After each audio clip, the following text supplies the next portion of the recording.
एक और चीज है जो आपको और मुझको परमेश्वर से दूर करती है या हमें हमारे आत्मिक स्तर को कम करती है, और वो है असमान जुआ।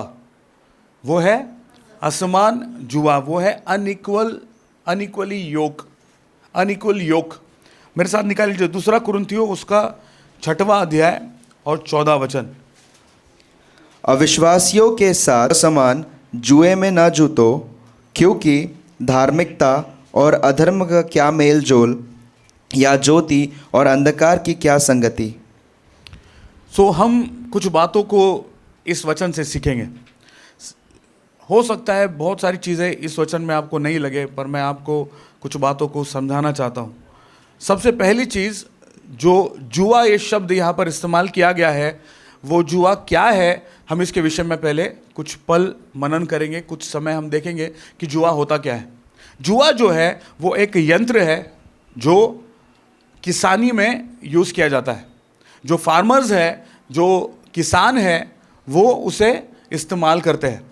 जुआ जो खेत होता है, खेत को जोतने के लिए हम जानते हैं कि जो ज़मीन होती है वो बहुत कठोर होती है, और कठोर ज़मीन पर बीज नहीं डाला जा सकता। इसलिए उस ज़मीन को हल्का करने के लिए, उस ज़मीन को तोड़ने के लिए हल का इस्तेमाल किया जाता है, और उस हल को चलाने के लिए हल को जुए के साथ जोड़ दिया जाता है, जिससे वो जो हल है वो ज़मीन को तोड़ता है और ज़मीन हल्की हो जाती है, जिससे बीज डाला जा सके। और जो जुआ है, जुआ 2 प्राणियों को एक साथ रखने के लिए इस्तेमाल किया जाता है। क्योंकि ज़मीन को तोड़ना आसान चीज़ नहीं है, तो कोई साधारण व्यक्ति उस हल को चला नहीं सकता। उस हल को चलाने के लिए ताकत लगती है, सामर्थ्य लगती है, इसलिए बैलों का उपयोग किया जाता है। 2 बैलों को 2 साइड में रखा जाता है, और उस जुए को उन दोनों के बीच में उनके गर्दन पर रख दिया जाता है, और उससे जोता जाता है, ज़मीन को जोता जाता है। समझ पा रहे? जब मैं ये कह रहा हूँ आप इमेजिन कीजिए, है ना। हो सकता है आपने किसानों को नहीं देखा होगा, हो सकता है आपने बैलों को नहीं देखा होगा, तो मैं जब इस बात को आपको बता रहा हूँ, आप उसको इमेजिन करें। वचन यहाँ पर कह रहा है कि असमान जुए में न जुतो। इसका मतलब, यदि एक योक है, योक में एक स्थान पर बैल को रखा गया है और एक स्थान पर यदि गधे को रखा गया है ना, तो वो असमान जुआ हो गया। वो असमान जुआ हो गया। वो समान जुआ नहीं है, वो आपके किसी भी काम का नहीं है, क्योंकि जो ताकत, जो फोर्स, जो पावर लगनी है वो नहीं लगेगी। यदि हम अलग अलग आकार और सामर्थ्य के बैलों को जुए में जोड़े तो कोई भी फायदा नहीं होगा। सपोज एक बैल बहुत ताकतवर है और हमने साइड में एक बकरी बांध दिए या एक गधा बांध दिए, तो वो ताकत, जो सामर्थ्य लगनी है वो नहीं लगेगी। जो काम आप करना चाहेंगे वो आप काम नहीं कर पाएंगे। असमान जुआ ये शब्द पौलुस कब इस्तेमाल कर रहा है पता है आपको? विवाह के विषय में सिखाने के लिए। आज यहाँ पर बहुत सारे जवान लड़के और लड़कियां हैं, यहाँ पे बहुत सारे मेरे बेटे और बेटियां हैं जो जवान हैं। उनसे मैं ये निवेदन करना चाहता हूँ, उनको मैं ये बताना चाहता हूँ कि ये वचन आज आपसे बात कर रहा है कि हम असमान जुए में न जूते। यदि आप आत्मिक तौर से लैस है, यदि आप में पवित्र आत्मा है और आप जिस व्यक्ति से मुलाकात कर रहे हो, आप सोच रहे हो कि ये मेरा संगी है, मैं अपना जीवन इसके साथ बिता दूंगा, और वो व्यक्ति अधर्मी है, वो व्यक्ति प्रभु यीशु मसीह से प्यार नहीं करता, वो प्रभु यीशु मसीह को जानता नहीं, और आप सोच रहे हैं कि आप उस व्यक्ति के साथ जिंदगी बिता देंगे, तो ऐसा हो नहीं सकता। मैंने कई बार देखा है जब लोग ऐसे रिश्तों को लेकर मेरे पास आते हैं ना, बहुत बहुत सारी बातों को सिखाते हैं। कई बार पासवानों को ही सिखाया जाता है, कई बार उनको ही सिखाया जाता है कि क्या सही है क्या गलत है। कई बार लोग जब मेरे पास आते हैं, जवान लड़के लड़की, ऐसे रिश्तों पे ना आत्मिकता की चादर ओढ़ के लाते हैं। क्या बोलते पता है? पास्टर कितना अच्छा होगा कि हम एक अन्य जाति व्यक्ति को परमेश्वर में लेकर आएंगे। मैं उस आत्मा को जीतना चाहता हूं, है ना। एक अधर्मी व्यक्ति है और हम बोल रहे हैं कि मैं उस आत्मा को जीतना चाहता हूं। पहले मैं उससे शादी करूंगा, उसके बाद मैं उसको बदल दूंगा। वो भी प्रभु यीशु मसीह में बन जाएगी, वो भी प्रभु यीशु मसीह में बन जाएगा। ये असमान जुआ है। यदि आप परमेश्वर से लैस है, यदि आप पवित्र आत्मा से लैस है, यदि आप पवित्र आत्मा से भरे हुए हैं और आप कह रहे हैं कि आप ऐसे व्यक्ति के साथ विवाह करेंगे जो प्रभु यीशु मसीह को जानता ही नहीं, ऐसा हो नहीं सकता। सबसे पहले आप इस बात को समझ लें। यहां पर बहुत सारे ऐसे उदाहरण बैठे हुए हैं जो पहले अन्य जाति में थे, पर उन्होंने प्रभु यीशु मसीह को जाना, उसके बाद उनका विवाह हुआ। जब हम ये मनसा से किसी अन्य जाति व्यक्ति के साथ संबंध को बिताते हैं या संबंध जोड़ लेते हैं और हम जस्टिफाई करते हैं कि हम आने वाले समय में उसको परमेश्वर से जोड़ देंगे या प्रभु यीशु मसीह में ले आएंगे, कई बार ऐसा होता नहीं है। मैंने कई सारे उदाहरणों को देखा। कई लोगों ने बहुत कॉन्फिडेंटली इस बात को कहा था, पर उनकी ज़िंदगी चली नहीं, उनके रिश्ते चले नहीं, है ना। सो ज़रूरी है कि सबसे पहले आप इस बात को समझ लें। जवान लड़की, जवान लड़के इस बात को समझ लें। मेरे बेटे, मेरी बेटी इस बात को समझ ले कि आपको असमान जुए में नहीं जूतना है। आप इस बात को समझ ले कि आपके लिए परमेश्वर ने ऐसे व्यक्ति को चुना है जो आपको मोटिवेट करेगा, जो आपको इंस्पायर करेगा परमेश्वर के लिए। नहीं तो कई दफ़ा जब हम असमान जुए में जूत जाते हैं ना, पूरी ज़िंदगी उस रिश्ते को ठीक करने में चली जाती है। इसलिए ज़रूरी है कि आप और मैं इस बात को समझ लें कि पवित्र आत्मा परमेश्वर आज आपसे और मुझसे बात कर रहा है कि हम असमान जुए में न जूते। कई बार मैंने देखा है कि जब हम विवाह के विषय में बात करते हैं, हम बहुत उतावली करते हैं। हम लोग बहुत उतावली करते हैं, विशेष तौर पे बेटियों के विषय में। हम बहुत जल्दी उनका विवाह करना चाहते हैं। पर मैं आपसे कहना चाहता हूं कि हम इंतज़ार करें, हम रुके। जब परमेश्वर ने आदम के विषय में सोचा था, तब परमेश्वर ने आदम के लिए खुद कहा था कि अच्छा नहीं कि वो अकेला रहे। सो परमेश्वर को, और विशेष तौर पे ये अच्छा नहीं, ये शब्द बहुत सारे अच्छा है, अच्छा है, अच्छा है के बाद बोला गया। समझ रहे आप? परमेश्वर ने जब संसार की रचना की, पूरे 6 दिन, पूरे 5 दिन अच्छा है, अच्छा है, अच्छा है कहा। 6वें दिन कहा बहुत अच्छा है, जब आदम का रचना की। उसके बाद कुछ दिनों के बाद परमेश्वर यहां पे कह रहे अच्छा नहीं है, अच्छा नहीं है। क्या अच्छा नहीं है? आदम का अकेले रहना अच्छा नहीं है। तो ये चिंता आपके परिवार को करने की जरूरत नहीं, आपको करने की जरूरत नहीं कि आप अकेले हो। समझ पा रहे आप? आप और मैं अपने आत्मा की तैयारी करें, आप और मैं अपने आप को तैयार करें। जब परमेश्वर उस व्यक्ति को आपकी जिंदगी में देगा ना, वो बेहतर होगा। सो हम इंतजार करें, हम कई बार ठहरे रहे। परमेश्वर ने हर एक व्यक्ति के लिए एक व्यक्ति को रखा हुआ है। सो कई बार हमको इंतजार करने की जरूरत है। हम असमान जुए में जूझकर अपने समय को, हमारे टैलेंट्स को, हमारे ब्लेसिंग्स को हम बर्बाद न करें। जरूरी है कि आप और मैं इंतजार करें, आप और मैं दुआ करें। मेरे को आज भी याद है, मैं 8th स्टैंडर्ड में था। उस समय मेरे पासवान ने मुझको कहा था, क्या तू शादी के लिए प्रार्थना कर रहा है क्या? और मैं बहुत हंसा था। क्या पास्टर कुछ भी बोल रहे हैं आप? मैं 8th स्टैंडर्ड में हूँ, आप मेरे को बोल रहे शादी के लिए प्रार्थना कर। पर जैसे जैसे मैं बढ़ने लगा, तब मेरे को समझ में आने लगा कि विवाह एक इतनी महत्वपूर्ण चीज़ है जो जिंदगियों को बनाती है या जिंदगी को बर्बाद कर देती है। इसलिए ये बहुत ही महत्वपूर्ण डिसीजन है। इसलिए मेरे पासवान ने मुझको 8th स्टैंडर्ड में प्रेयर करने की शुरुआत करा दी थी। मैं भी हर जवानों को बोलता हूँ कि हम अभी से ही प्रार्थना करें, गर्लफ्रेंड बॉयफ्रेंड के लिए नहीं, पति पत्नी के लिए। तो ज़रूरी है कि आप और मैं असमान जुए में न जूते। ये बहुत प्रैक्टिकल चीज़ें जो मैं आपको बता रहा हूँ, ये चीज़ें हो रही है, कलीसियाओं में हो रही है। यदि आप और मैं प्रार्थना नहीं कर रहे हैं अपने पति के लिए, अपने पत्नी के लिए, शादी के पहले भी और शादी के बाद भी, तो दिक्कत है।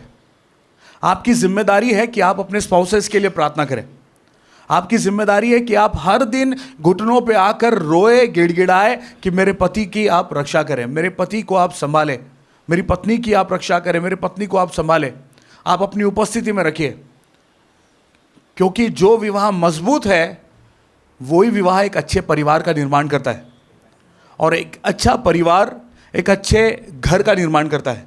एक अच्छा घर एक अच्छे सोसाइटी का निर्माण करता है। एक अच्छी सोसाइटी एक अच्छी कलीसिया का निर्माण करता है। एक अच्छी कलीसिया एक अच्छे शहर का निर्माण करता है। एक अच्छा शहर एक अच्छे देश का निर्माण करता है। सो अल्टीमेटली यदि आपका परिवार स्ट्रांग हो रहा है, यदि आपका परिवार परमेश्वर में मजबूत हो रहा है, तो आप आने वाले समयों में एक स्ट्रांग कम्युनिटी को डेवलप करोगे। सो आपका विवाह बहुत महत्वपूर्ण चीज़ है।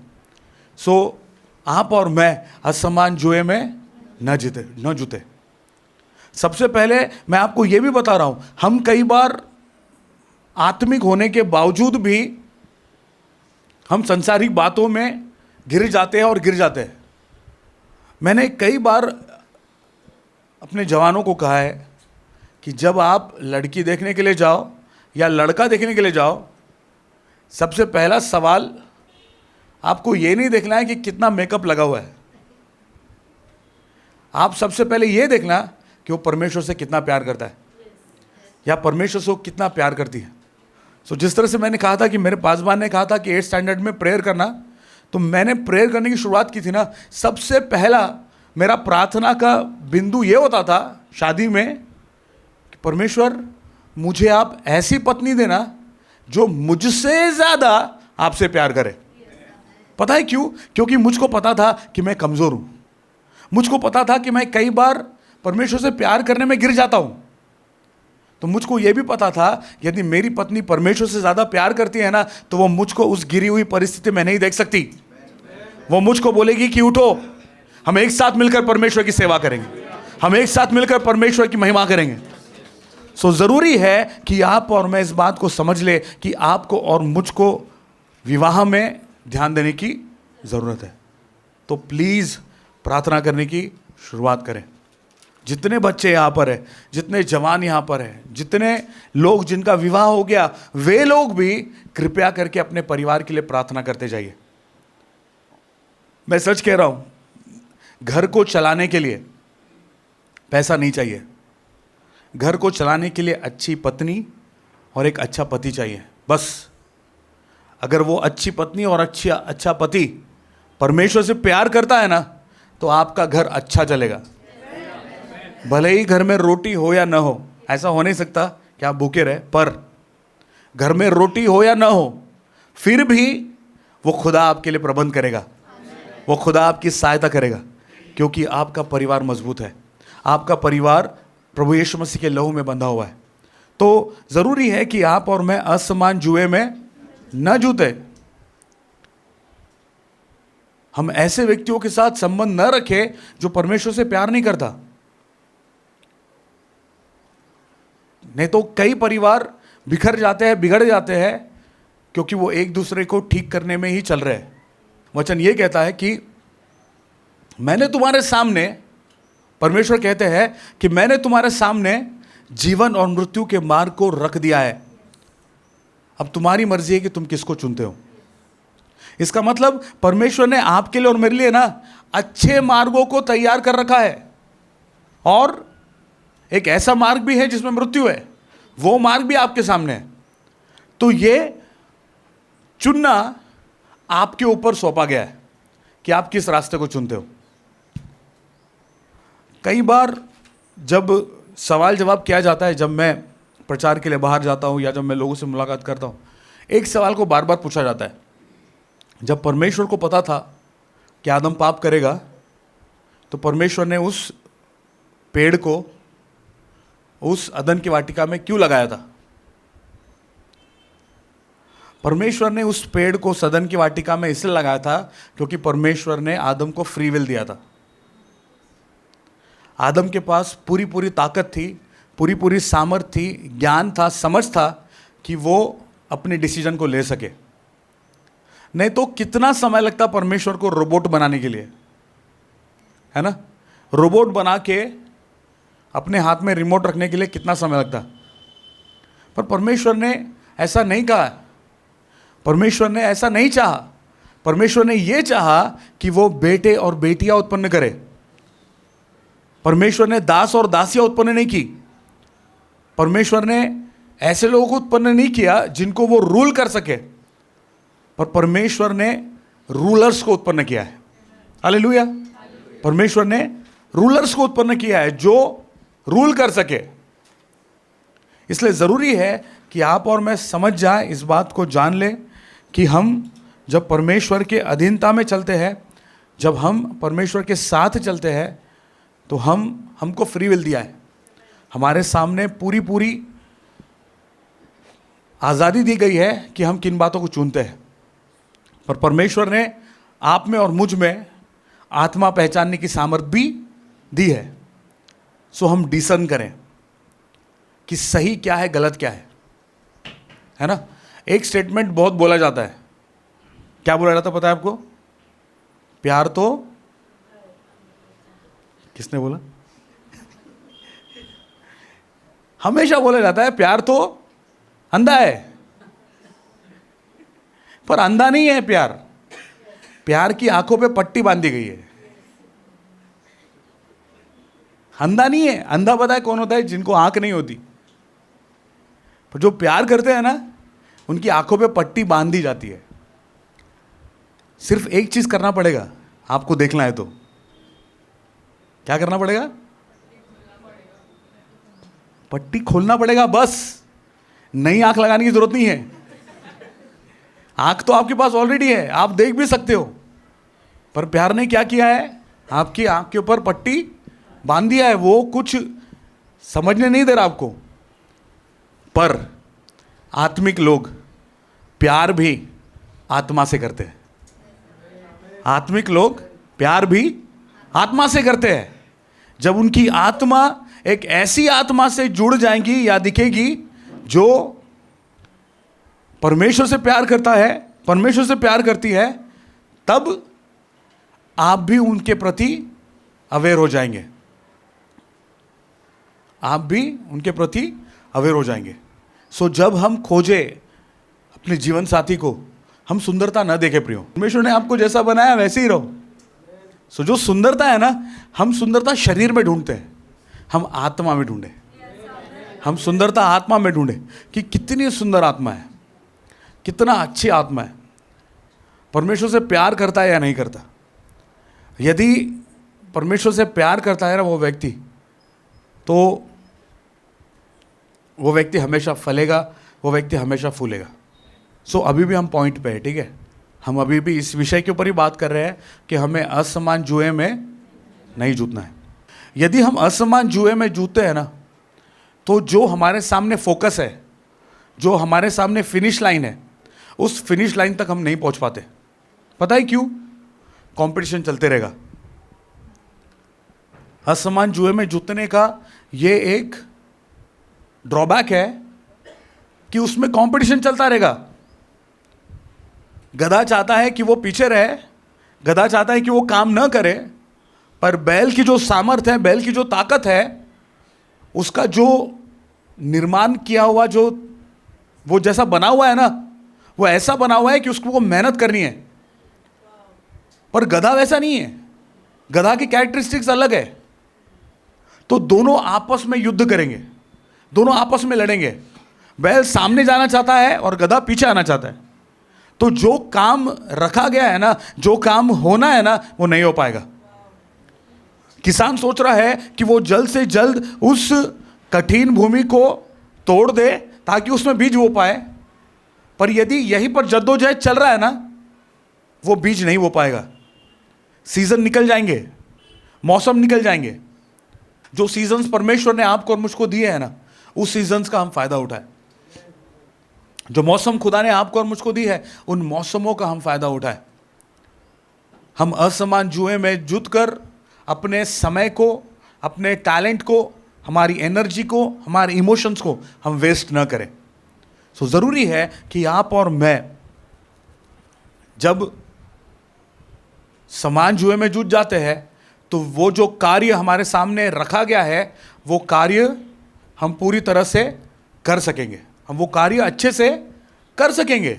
कई बार क्या होता है ना, असमान जुए में जूतने का मतलब क्या हो जाता है, ड्रॉबैक क्या हो जाता है कि हम एक दूसरे से युद्ध करने लग जाते हैं, या हम एक दूसरे के विरोधी बन जाते हैं। आज परिवारों में झगड़े क्यों है पता है आपको? असमान जुए में जुटे थे इसलिए। आज मसीही परिवारों में झगड़े क्यों है पता है आपको? क्योंकि हम असमान जुए में जुटे हुए इसलिए। वचन कहता है जिनको खुदा ने जोड़ा है उन्हें कोई अलग ना करे। इसका मतलब जिनको खुदा जोड़ता है उनको कोई अलग नहीं कर सकता। यदि आपके विवाह में क्लैशेस आ रहे हैं ना, ये आज आपका दिन है कि आप अपने घरों में जाए, अपने पति का हाथ पकड़े और घुटनों पे आए, रोए, बिलखे, गिड़गिड़ाए और कहे कि खुदा आप हमारे विवाह को फिर से जोड़िए, आप हमारे विवाह को फिर से रिस्टोर कीजिए, आप हमारे विवाह को फिर से रिवाइव कीजिए। क्योंकि जब हम परमेश्वर से मदद मांगते हैं, वो मदद करने वाला खुदा है, वो मदद देने वाला खुदा है, वो मददगार है। सो ज़रूरी है कि आप और मैं परमेश्वर से मदद मांगे हमारे वैवाहिक जीवन के लिए, हमारे मैरिटल स्टेटस के लिए। एक बहुत सुंदर सा वचन हम उत्पत्ति में देखते हैं। उत्पत्ति 2 अध्याय 18 वचन। उत्पत्ति 2 अध्याय 18 वचन। यहाँ पर एक स्टेटमेंट लिखा है, उस स्टेटमेंट को हम समझेंगे। फिर यहोवा परमेश्वर ने कहा, आदम का अकेला रहना अच्छा नहीं, मैं उसके लिए एक ऐसा सहायक बनाऊंगा जो उससे मेल खाए। जब मैं इस वचन को जब कभी भी सुनता हूँ या जब कभी भी पढ़ता हूँ ना, मेरे जहन में हमेशा एक सवाल उठता है कि क्या सचमुच आदम उस अदन की वाटिका में अकेला था क्या? अकेला था क्या आदम उस समय? नहीं था। टेक्निकली यदि देखा जाए ना, आदम उस समय अकेला नहीं था। उसके पास शेर थे, उसके पास हाथी थे, उसके पास ऊंट थे, उसके पास सब प्रकार के प्राणी थे, साथ ही साथ स्वर्गदूत भी थे उस समय, है ना। अगर मैं आत्मिक होता तो मैं बोलता मैं अकेला का हूं, परमेश्वर आप मेरे साथ में है, स्वर्गदूत आप मेरे साथ में है। वो अकेला नहीं था। टेक्निकली देखा जाए तो वो अकेला नहीं था, पर परमेश्वर ने उस वचन को ठीक किया इन द सेंस, परमेश्वर ने उस वचन को समझा दिए कि उसके समान मेल खाने वाला नहीं है। मेल खाना कैसा पता है आपको? शरीर से मेल खाने वाला नहीं, सोच में। इसलिए जब वैवाहिक के विषय में हम सोचे ना, हम ये ना सोचे हमारी हाइट मिलती है कि नहीं मिलती, हम ये ना सोचे मैं छोटा हूं वो बड़ी है, ये ना सोचे। हम ये सोचे कि मन मिलते हैं क्या, हमारी सोच मिलती है क्या। यदि सोच मिलती है ना, तो वो आपका सच्चा सहायक है। हालेलुया। परमेश्वर यहां पे साफ तौर पे कहता है कि मैं ऐसा सहायक दूंगा जो उससे मेल खाए। सो विवाह में या समान जुए में जो मेन कैरेक्टर है ना, वो है मेल खाना। एक परिवार में दो व्यक्तियों के मन एक जैसा होना बहुत जरूरी है। उनके विचार अलग हो सकते हैं, उनके कामों को करने के तरीके अलग हो सकते हैं, और कई बार जो विवाह है ना ऐसे ही लोगों में होता है। उदाहरण के तौर पे, यदि मुझको मीठा पसंद आता है तो मेरी पत्नी को खट्टा पसंद आएगा, और मैं ये नहीं बोलूँगा कि तू मीठा ही खा, मैं उसके उस टेस्ट का ऑनर करूँगा। पर जब हम दोनों मिलेंगे ना, हम दोनों मिलके खट्टा मीठा खा सकते। जब दो व्यक्ति अलग अलग होते हैं पर एक सहमति के साथ चलते हैं कि नहीं हम एक साथ चलेंगे, तो भले ही उनके प्रेफरेंसेस अलग हो, उनके टेस्ट प्रेफरेंसेस अलग हो, उनके कलर कॉम्बिनेशंस अलग हो, उनके कलर का प्रेफरेंसेस अलग हो, पर ऐसे लोग यदि एक मन के हो ना तो वो बहुत कुछ बेहतर और एक साथ मिलकर कर सकते। सो इस बात को हमेशा याद रखें कि जो आपका सहायक है ना, वो सहायक का आपके साथ मेल होना बहुत ज़रूरी है, और मेल शरीर का नहीं बल्कि मन का।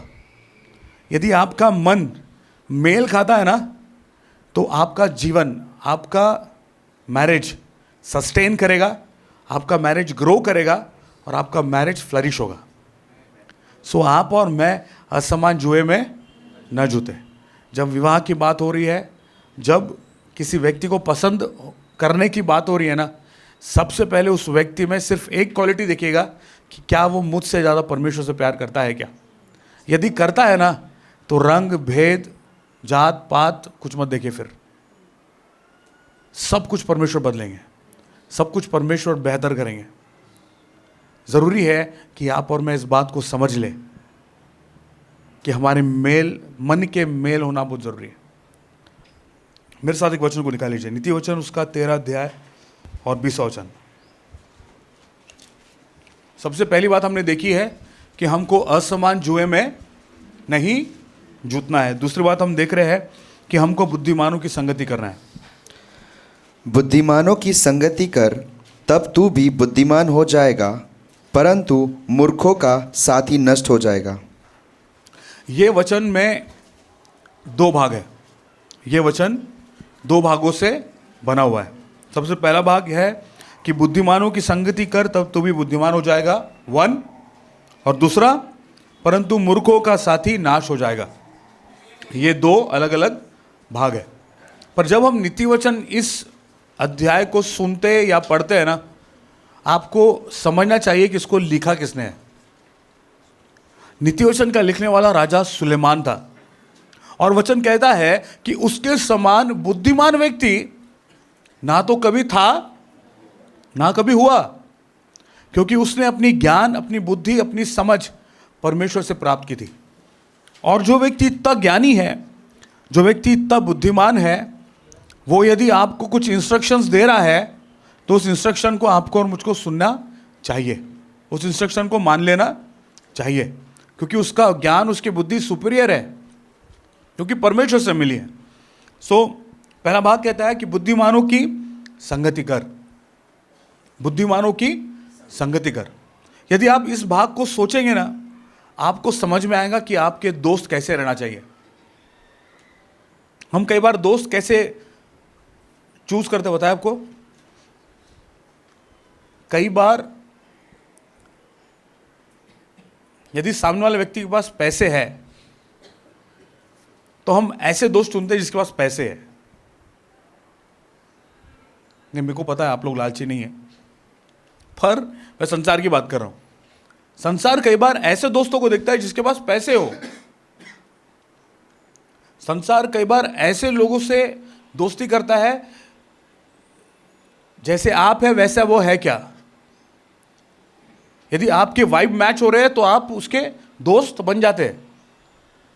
पर यहां पर परमेश्वर आपको और मुझको दोस्त को सिलेक्ट करने का एक क्राइटेरिया दे रहे हैं कि आप और मैं ऐसे लोगों के साथ संगति करें जो बुद्धिमान हो।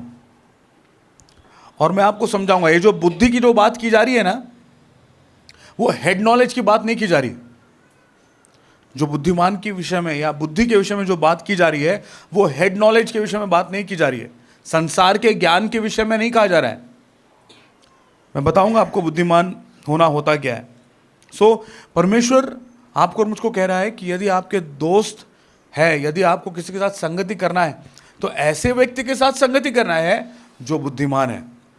आगे वचन कहता है, यदि वो व्यक्ति बुद्धिमान है ना, तो यदि आप में बुद्धि की कमी है, आप में बुद्धि की घटी है, वो बुद्धिमान व्यक्ति आपकी कमी को दूर कर देगा।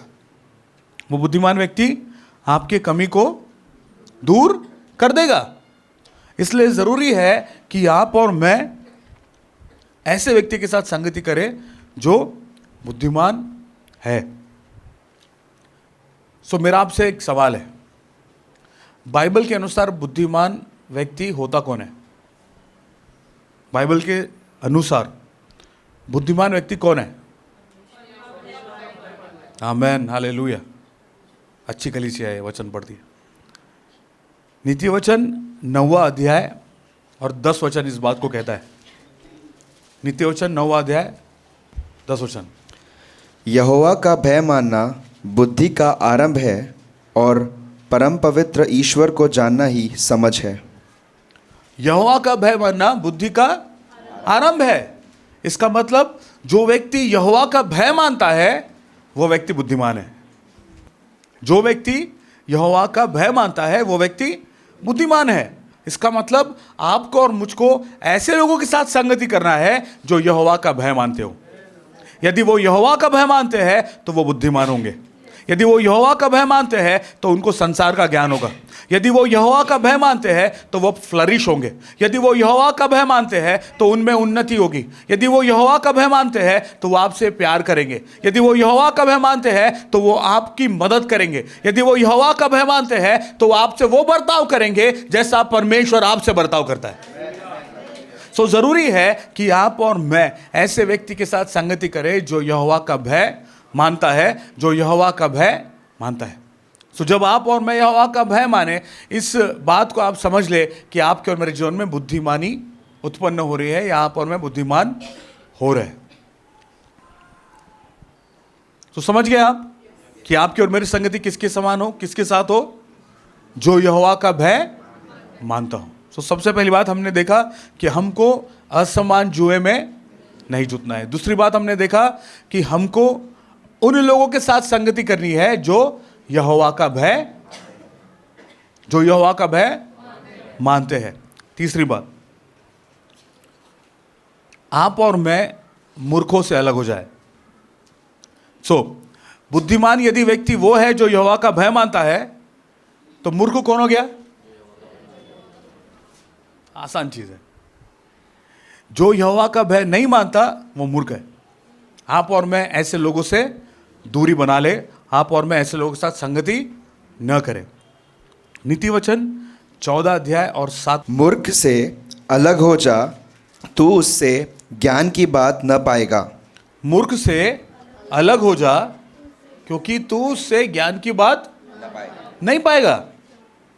इसलिए जरूरी है कि आप और मैं संगति उन लोगों के साथ रखे जो यहोवा का भय मानते हो। मूर्ख वो है, ध्यान से सुनिए, राइट?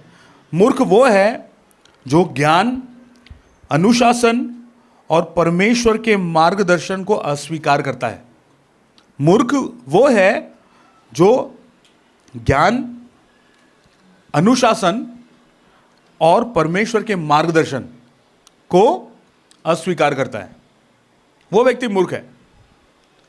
उस व्यक्ति को मायना नहीं है कि ज्ञान है या नहीं है। उस व्यक्ति को अनुशासन पसंद नहीं आता, रिस्ट्रिक्शंस पसंद नहीं आते।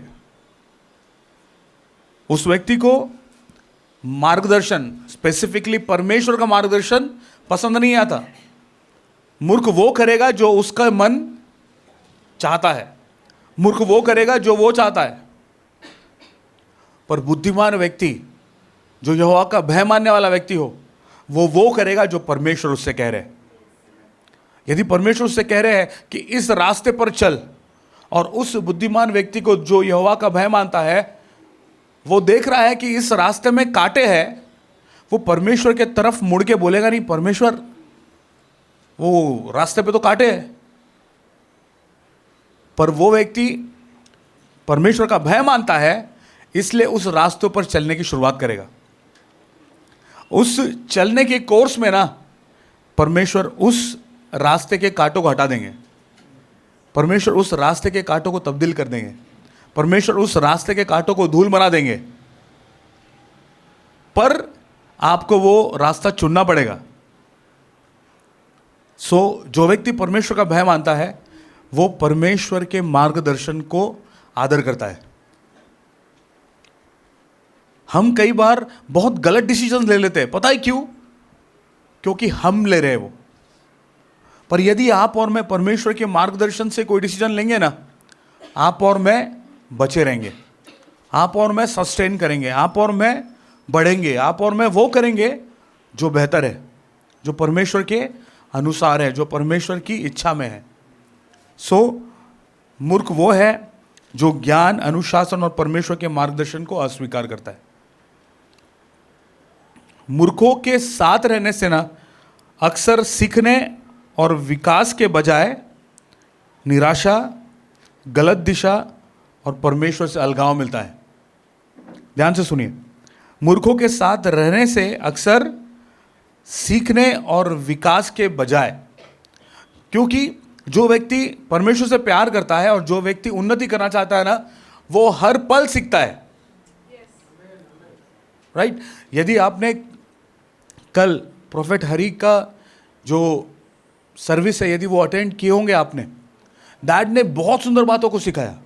उन्होंने ये सिखाया कि जो व्यक्ति परमेश्वर के साथ चलता है ना, वो व्यक्ति हर दिन सीखता है।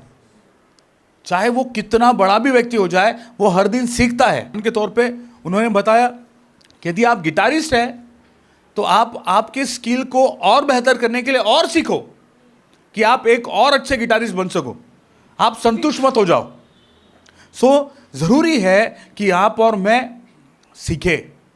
एक व्यक्ति जो उन्नति करता है ना, वो हर दिन सीखता है, उसके अंदर उन्नति होती है, विकास होता है, वो ठहरा हुआ नहीं रहता। मैं बार बार ये उदाहरण देता हूं कि जो तालाब है वो ठहरा हुआ पानी है, और ठहरे हुए पानी में हमेशा गंदगी पनपती है, ठहरे हुए पानी में हमेशा कीचड़ होता है, ठहरे हुए पानी में हमेशा एल्गी होती है, ठहरे हुए पानी में हमेशा कीड़े उत्पन्न होते हैं। पर जो पानी बहता रहता है ना, वो पानी पीने लायक होता है। क्यों? क्योंकि वो अपने भीतर से गंदगियों को हटा रहा है। वो पानी जब बह रहा है, वो अपने भीतर से गंदगियों को साफ कर रहा है। जरूरी है कि आप और मैं विकास करते रहे। कई बार आपको लगेगा कि तेजी से भागना ही विकास है, पर जब आप और मैं हर छोटे छोटे काम को बेहतर रीति से करते जाते हैं ना, वो सच्ची उन्नति है। उदाहरण के तौर पे, जब मैंने प्रचार करने की शुरुआत की थी, मैं ऐसा प्रचार नहीं कर सकता था। मैं सिर्फ 15 मिनट प्रचार कर सकता था। पर आज यदि आप दिन भर मेरे को प्रचार करने के लिए कहेंगे तो मैं दिन भर प्रचार कर सकता हूं। क्यों? क्योंकि मेरे चलन में मैंने सीखा है कि मुझको प्रचार कैसे करना है। प्रभु यीशु मसीह के साथ चलने में मैंने सीखा है कि मुझको वचन का अध्ययन कैसा करना है। जरूरी है कि आप और मैं विकास करें। मूर्ख व्यक्ति विकास नहीं करना चाहता, मूर्ख व्यक्ति सीखना नहीं चाहता। और जब ये व्यक्ति इन कामों को करता है ना, तो 3 बातें होती है। निराशा आती है, गलत दिशा मिलती है, इसका मतलब हमको रास्ता नहीं मिलता कि हमको जाना कहाँ है, और साथ ही साथ परमेश्वर से अलगाव मिलता है। इसका मतलब हम परमेश्वर से अलग हो जाते हैं। और परमेश्वर से अलग होना क्या है पता है आपको? परमेश्वर से अलग होना मृत्यु है। आप भले ही शरीर में जिंदा होंगे, पर यदि आप परमेश्वर से अलग है तो आप आत्मा में मरे हुए हो, और एक मुर्दे की जगह कब्रिस्तान में।